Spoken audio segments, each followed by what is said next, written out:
Hi friends, Chennai Marina இரவு 10 மணிக்கு மேல அலோடு கிடையாது. ஏன் தெரியுமா? வாங்க இந்த வீடியோல போய் பார்க்கலாம்.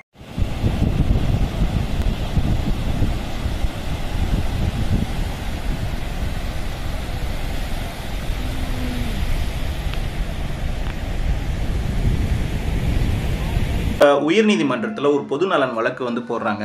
அதாவது காவல்துறை வந்து மக்களை வந்து துன்புறுத்துறதாகவும் அங்கே இருக்கிறவங்கள்ட்ட பிரச்சனை பண்ணுறாங்க. இரவு நேரத்தில் அவங்கள வந்து வெளியில் போ அப்படின்னு சொல்லி அப்புறப்படுத்துகிறாங்க அப்படின்னு சொல்லிட்டு இந்த ஒரு பொது நலன் வழக்கு வந்து ஒன்று உயர்நீதிமன்றத்தில் வந்து போடுறாங்க.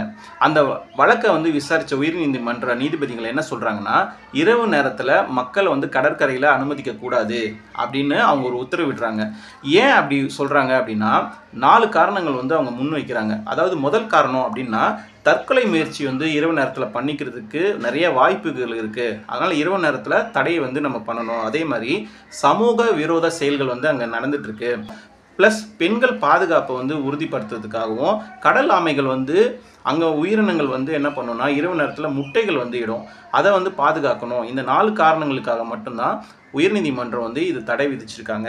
அது மட்டும் இல்லை, இப்போ சப்போஸ் இதனால் என்ன பிரச்சனை வரும் அப்படின்னா, ஒரு டூரிஸ்ட்டு வந்து வேறு எங்கேயாச்சும் இருந்து வந்து இங்கே பார்க்க வராங்க.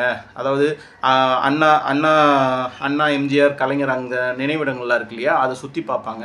சுற்றி பார்த்துட்டு கடற்கரைக்கு கொஞ்சம் லேட்டாக போகிறாங்க அப்படின்னா, ஒரு 10 மணிக்கு மேலே போகிறாங்க அப்படின்னா அங்கே வந்து போக முடியாது இனிமேல். அதே போல் ஆட்டோ ஓட்டுநர்கள் வந்து என்ன பண்ணுவாங்க, நைட்டு சவாரிகளுக்காக வந்து இரவு நேரத்தில் வந்து அங்கே கொஞ்சம் நேரம் இருந்துட்டு ரெஸ்ட் எடுப்பாங்க. ஏன்னா நைட்டு சென்ட்ரல் ட்ரெயின் வரும், அதுக்காக அவங்க ரெஸ்ட் எடுப்பாங்க. அதுவும் பண்ண முடியாது. அது மட்டும் இல்லை, கரையோரத்தில் இருக்கிற மக்கள் வந்து அங்கே இருக்கிற மக்கள் வந்து இரவு நேரத்தில் புழுக்கமாக இருக்குன்னு சொல்லிட்டு அங்கே வந்து தூங்குவாங்க. இனிமேல் அது மாதிரி தூங்க முடியாது. இந்த விஷயம் வந்து நிறைய பேருக்கு ஷேர் பண்ணுங்கள். ஏன்னா 10 மணிக்கு மேலே மெரினா பீச்சில் நம்ம இருக்க முடியாது அப்படின்ற விஷயத்த எல்லாருக்கும் ஷேர் பண்ணுங்கள். வீடியோ பிடிச்சிருந்தா லைக், ஷேர் பண்ணுங்கள், சப்ஸ்கிரைப் பண்ணுங்கள். தேங்க்ஸ் ஃபார் வாட்சிங்.